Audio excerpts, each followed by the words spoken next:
Hello, everyone. Welcome back. My name is Jeff Mendelson, and this is the One Big Tip podcast. My guest today is Peter Mohr, a successful podcast host and founder of Simplifying Entrepreneurship. Peter spends his day coaching entrepreneurs on how to transform their frustrations and cut through the chaos using his 5P framework. Peter's framework is built upon the tools and strategies he has used in various businesses that have brought him success. Peter is a serial entrepreneur who has owned various businesses in both the sales and service space over the years. Peter created a framework that helps entrepreneurs build confidence by easily making decisions that align with their goals. So it's going to be a great conversation today.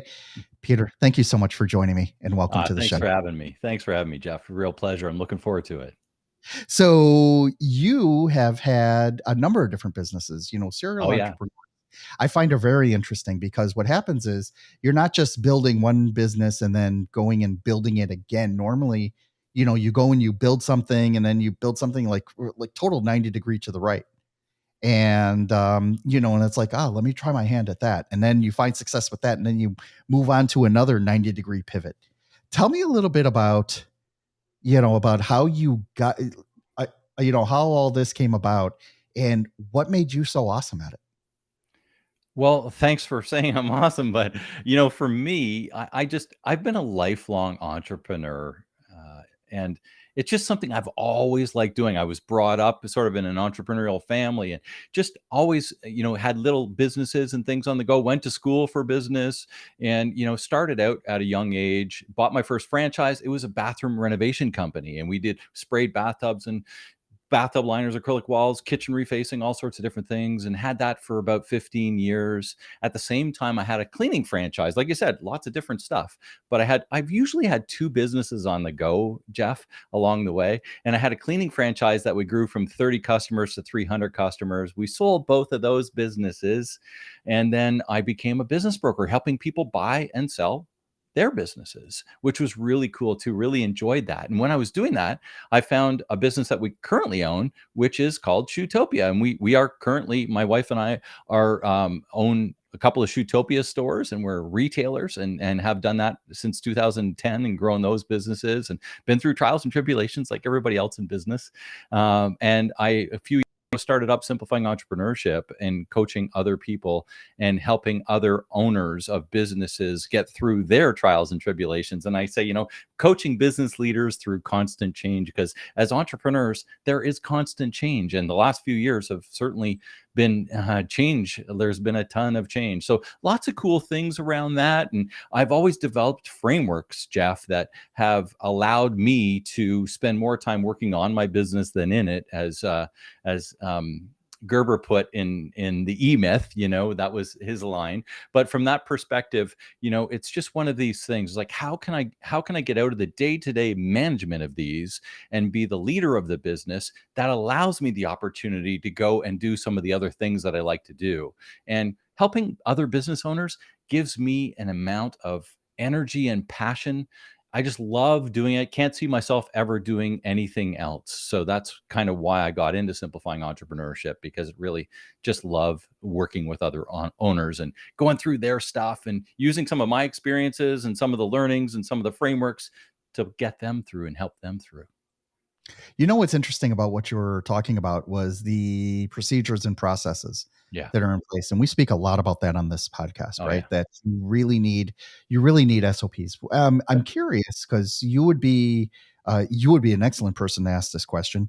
How different are those SOPs, and those frameworks as you move from a service-based business into a retail business, into a consulting business? How much do those processes shift and how much of that remains the same? You know, the reason people ask me, well, it's like you've worked in a lot of different businesses and had different like things, service, retail. I've been a professional with regards to being a realtor and a business broker and things like that. And I work with the business owners in entrepreneurship, like the actual owners, not so much the management levels and stuff like that, more the owners.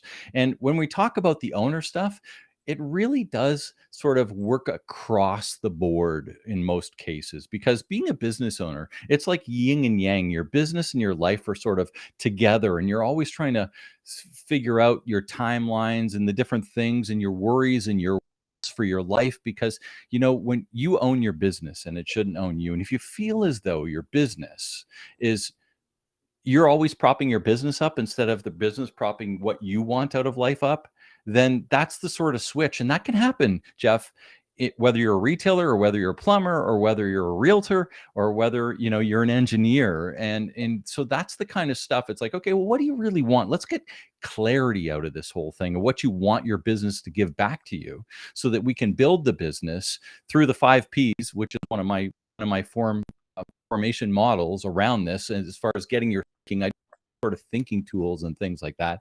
So this through so that we can set up your business to deliver back what it is you want out of it. That's really cool. So let's talk a little bit about the framework, right? Because I think Yeah. the framework here is really the most important part. It's really the linchpin that holds all this together. Yeah.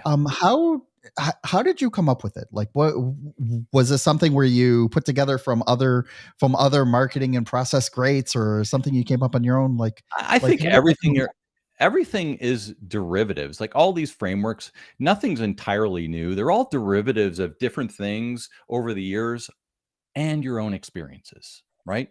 That's where the stories come in to sort of inlay stuff and to have better understanding around the frameworks, how to use them, different things like that.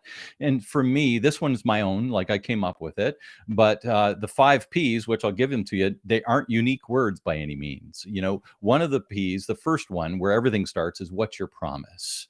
And then aligning the next 3 Ps, your product, your process, which we just talked about a little bit about, and your people to the promise, you can enjoy the right amount of profit. So you've got your promise, your product, process, people, and profit.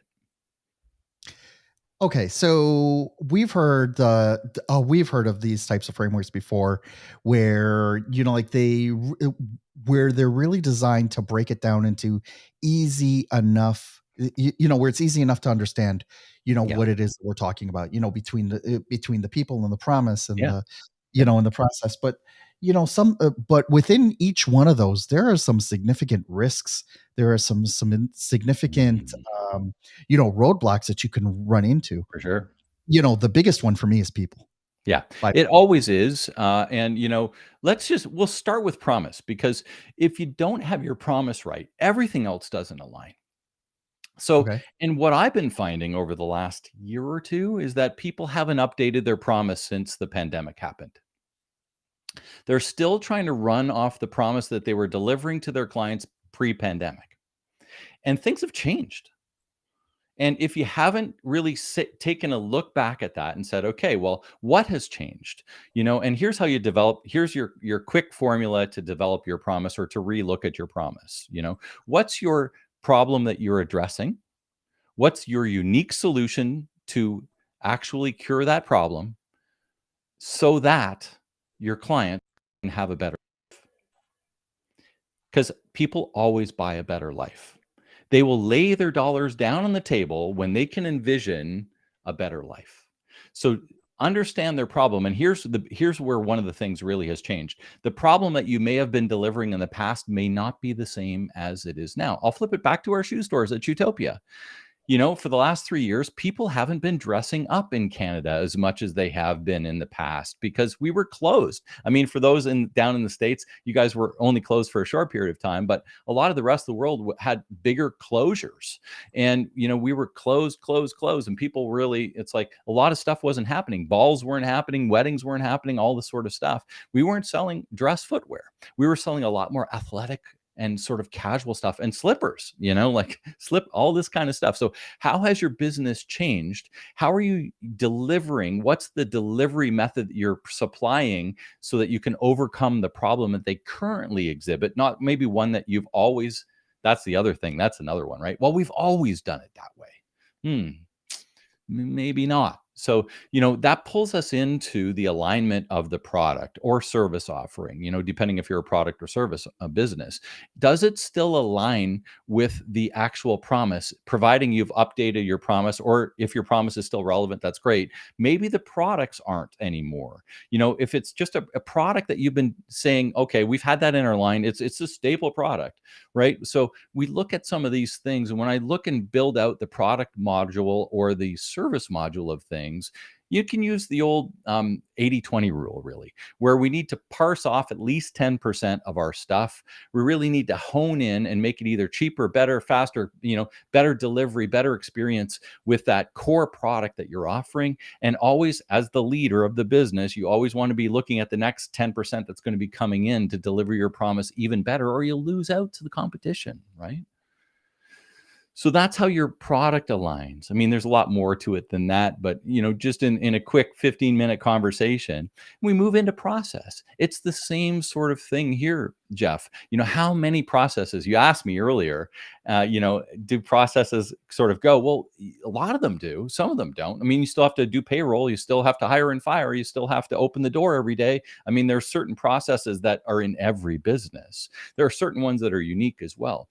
But a lot of times, at least with small business owners, and I mean, I have a client, wonderful business owner, and she's grown substantially over the last few years, and most of the processes have still been in her head. So the last year has been about taking those processes out of her head, get them onto paper, mapping them out. Who's accountable, which is the other big piece of the people portion, who's accountable for those processes, so that you can move them ahead, because without any process, it's a real problem. One of my coaches in the past used the word, an acronym for the word system. System is a process, right? They save you stress, time, energy, and money. That's what a system does. It saves you stress, time, energy, and money. And once you can lay an accountability portion onto that, then really the system's happening the same every time and is working and doing its job. And you don't even have to worry about it because somebody else is accountable for it. So yeah, that's when it gets really good.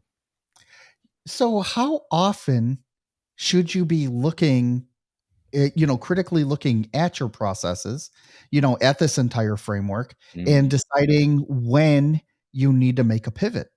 Right? Because, like we can look at these macro problems that, Yep. that presented themselves, right? Yep. But sometimes, like the problems and the products that you're putting together aren't, like it's a slower train wreck, Yeah, it right? is. As opposed to something that all of a sudden, okay, we're going to shut down Canada for a year, Yep. right? That doesn't always happen, No, right? no. So how Never. does Hopefully never again. Hopefully never again, right? Yeah, But yeah, how do you help people manage through that change when they come to the realization that, "Hey, I do need to make a pivot here, yeah. and how am I gonna make that happen effectively without the wheels coming off the train as it's still in motion?" Sometimes the wheels do come off the train. Um, and, um, that's just a piece of moving to the next thing. I mean, if you've decided to actually put something to bed, then you put it to bed and you ramp up the next thing. But knowing with full clarity, because I've got another little saying that clarity creates confidence and confidence ignites momentum. So using frameworks like this help you create the clarity that you need to move the ball ahead. And so this is a strategic framework. You asked sort of how often do we use this? We'll use it depending on your week, on your meeting rhythm that you have with your team and your leadership team and your business. I mean, we meet we have a meeting rhythm that's like we have a yearly, we have a quarterly, we have a monthly, we have a weekly, and then we have a what we call our daily prime up, which basically is our daily with the leadership team. What's your daily three priorities? So all of those things happen in conjunction. So they're all leading to making your year, right? So that's another framework that we can talk about maybe in another podcast, Jeff. But the idea of having steady communication around what the goals are with full clarity of what it is that you want to do. When you look at process there are no perfect processes, but we're always trying to perfect them. So it's a never ending job. Like this morning, I was on my manager meeting, and we were talking about marketing and talking about some of our processes for Shootopia around some of the reels and stories that we're using. So we talked about that, even though it wasn't part of our weekly meeting and it wasn't part of our quarterly agenda, but we know what we want to do with some of these things. So we have the clarity of what the bigger goal is, the strategic framework, right? So that we can make the decisions down at the different levels of whatever meeting structure we have in place with whomever is accountable for whatever piece of the business. How do you then help figure out whether the person that you nominate to be accountable for a certain process Yeah. is good for the job or bad for the job? That's Yeah. something Capability. I've seen, Yeah. like, both cases where I underestimate, someone that's on my team where they can really do a bang up job if I just let them, right? And Yep. also, the flip side where it's just like they're just crashing and burning, and you Yeah. just gotta you have to figure out, like, what to do, Yeah. Yeah. like whether you're gonna keep them around, switch For sure. priorities, whatever. How does that So look in your world? that's the fourth P. That's people, right? And so I categorize people into three different components. One is your, and I'm sure you've talked about this, your ideal customer, right? Who's your ideal customer, and understanding what their problems are so you can create the promise and deliver, right? And then the next piece is your ideal teammates, right? And all of your team. And then the third one is all of the other suppliers that help deliver your promise. Could be your accounting firm, it could be a marketing firm, it could be a wholesaler, anybody else that's involved in helping deliver your promise to your clients. But when we flip it back to the people portion, I love the book Traction by Gino Wickman, and the whole EOS framework, which is pretty good too. And one of the main things I like about is they call an organizational chart an accountability chart. So when we look at that, understanding when you've worked through, you've got that process list, and now you're saying who's going to be accountable for this sort of stuff. Well, one of the processes that I do when we onboard somebody, if it's a new person, is we actually test them before they get hired. Like, can you do this job? We call it discovery day. Doesn't matter what job, if they're a sales job, if they're a bookkeeper, if they're inventory clerk or a mechanic, anything. You bring them in for a day and have a working interview so that you can actually see the work that they're doing. So you could test them, and see if they're able to do certain things, either virtually or in person. I like the in person when you do have an in person type business as opposed to a virtual business, because you're there, you see if they fit culturally and some of this other stuff too, which is really cool. And there's no skin lost. I mean, at the end of the day, if it doesn't work for either them or for you, then it really works out because it's an easy out without having the commitment of hiring at that point in time. If it's somebody within the actual framework, then you're looking at this stuff, because the thing, when people get assigned accountability, if the process isn't right, then the communication is wrong, right? So the communication of what's expected, the expectation is really this whole thing. And a lot of times people will say, well, you're, let's say, a marketing manager, so we hired you as a marketing manager, so you're the head of marketing, and I'm the leader, and I'm not giving them any more direction than you're the head of marketing. Well, what's the expectation? The leaders lose focus in the fact that they need to outline with clarity the expectations of what these positions are and what their accountabilities are within them, so that those people can rise to the occasion. Because almost everybody, as much as people don't necessarily think this all the time, but almost everybody that works with you actually wants accountability. They don't hide from it. They actually want it. The people that hide from it aren't a good cultural fit. They don't align with your promise, so they probably have to leave anyway. But the ones that do believe in your promise, that do believe in your culture and your people and your product and all that stuff, they want accountability and they want to help you deliver that. So set it up so that everybody can do what they're capable of doing. I've got other frameworks around capability and accountability and all that sort of stuff to get your ideas around that, to make sure that things are in alignment. But from that perspective, your people, like you said, often your biggest problem, but often allow you the most freedom. I'm telling you, I could not be here with you today if I didn't have wonderful people who knew exactly what to do, so that I don't have to be at my stores 50, 70 hours a week and worrying about opening and closing. I really don't even need a key for my stores. I don't open and close. I don't, those kind of things. They're often in the process. People are assigned accountabilities and things happen when I'm not around. And that's what I want to help other entrepreneurs through as well, if they want that as part of their freedom point for their lifestyles. One of the things that I think about, as an up and coming manager, is when uh, when someone doesn't do the job correctly, right? I try to take a step back and figure out, okay, where did this go wrong, Mhm. right? Where did this come off the rails? Yep. And I can what I tend to do is to first of all, look at myself. Well, I didn't teach this well enough. I didn't put an easy enough process together in order to make it happen. Now, what happened was that can be a dark rabbit hole, Can be. because when you put together a process and they're not stepping up to the process, and then you take it as a failure on your part, the entrepreneur's part, and not on the person that you hire, what do? You end up making the process more detailed, right? So now I end up making screenshots with big arrows going in like this and big Yep. arrows going in like that, and then I just make it so brain dead easy a third grader can follow it, right? Mhm. But then as soon as something, like happens where, I don't know, Buffer changes the screen layout and invalidates two of my screenshots and then they get lost, then it's like, hey, wait a second. Like, I don't want to be the person who is constantly on top of making screenshots all day. I don't want to be, the CEO of Screenshot Maker, right? I want to be the person, I just want this stuff to get done. And if you find somebody who cannot adapt to something like that, that could actually be a hindrance, right? Where you're looking at it like, okay, well, now I have to go back and reteach this person because they didn't have enough, because they were too afraid to step out of that line after I gave them a process that I wanted them to follow.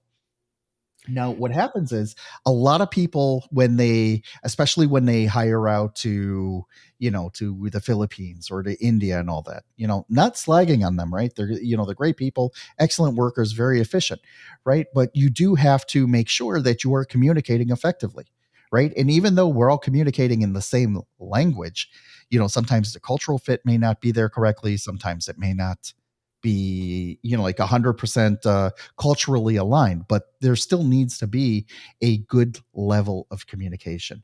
Have you ever found that where, like, you think that you're creating these processes so good that anybody can follow them, and then lo and behold they can't? Like, how does that like how does that look? Yeah. Here's how it looks. I'll flip it back to I'm using examples of me Right. today. I'll flip it back to my shoe store.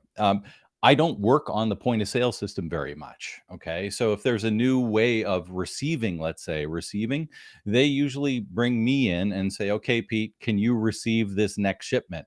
And here's the list of how to do that. So I will go through step by step as the person who is incapable.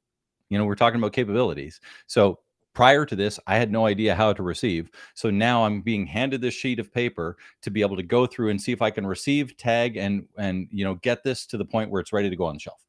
And so I just go through it step by step and do it. And that's what I was saying about a discovery day. Like, people things step by step to see if they can do it is one of the things. Well, when we look at the evolution of process, once the original process is managed, then who in our business anyway, what I always recommend is that the person who's in charge of that process, and they may have 3 or 4 other people doing the process, but if they're in charge of that process, they're in charge of the update. So I'm not the one going in and doing the screen shares and doing the Loom videos and all the other stuff showing. They are, because it's their accountability. So they're in charge of that particular portion. So they're in charge of the update on the process. And from that perspective, it keeps it as close as it can to the actual thing happening and in the know all the time. So from that side of things, I don't really do the updates either. Jeff, the person who's accountable, does the updates so that if there's ever any issues there, they know what's happening. It's their accountability. So if there's a problem we'll use receiving, if there's a problem in receiving, I'm going to go to that person and say, what's the problem here? Because on our leadership call, We know there's a problem. So now, as the leader, we're communicating in our weekly meeting. Okay, what's the problem? And he's like, okay, well, I have to update this because this is happening and Shopify has changed the way we bring stuff in. It's like, okay, so here's now we're going to put it on our to-do list. When's this going to be updated by? That's my job. When's it going to be updated by? Oh, it's going to be updated by next week. Okay, great. And my job is accountable. Did you get that updated next week at next week meeting? Yes, I did. Check. Thank you. It's a Amazing. dashboarding, right? That, it really is, because you can really get lost in the minutia sometimes if you let it. But it's also part of relinquishing that superhero syndrome, right? Thinking that I'm the only one that can handle it, and Mm. also being able to handle and trust the people that that you are entrusting with your business. That's Yeah. the whole reason why you hired them, Yeah. right? Because you're expecting them to step up, and Yeah. if they can't, well, that's a different problem, right? But if they can, but they just need better direction, then okay, how are you going to get them that better direction? Is it Exactly. training? Is Yeah. it better systems? Like wherever it is. All right, so great. Thank you for sharing that. I really appreciate it. My Pete, can pleasure. you please let everyone know how they can find you online and how they can learn more about what it is that you do?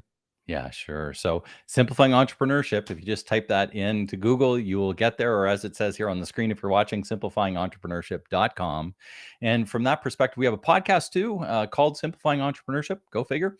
You can find me on LinkedIn, Pete Mohr, Mohr, or on Instagram, Pete Mohr _coach. So, lots of places. But if you type in Pete Mohr, Mohr, or Simplifying Entrepreneurship, you'll definitely get a hold of me.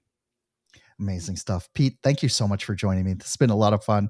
I Been a love pleasure. nerding out on this stuff. And, it's been great to talk about process because, it's one of those things that are really super important no matter what kind of business you're doing, tangibles, intangibles, e-commerce, brick and mortar stores. It's all there. You need them all. So thank you. Absolutely.